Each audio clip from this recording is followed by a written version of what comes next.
ఓం శాంతి.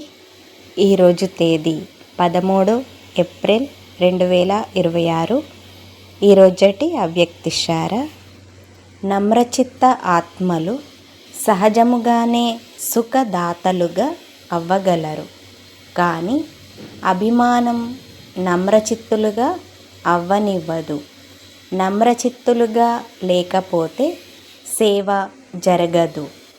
సేవాదారుల విశేషత ఏమిటంటే వారు సదా నమ్రచిత్తులుగా ఉంటారు.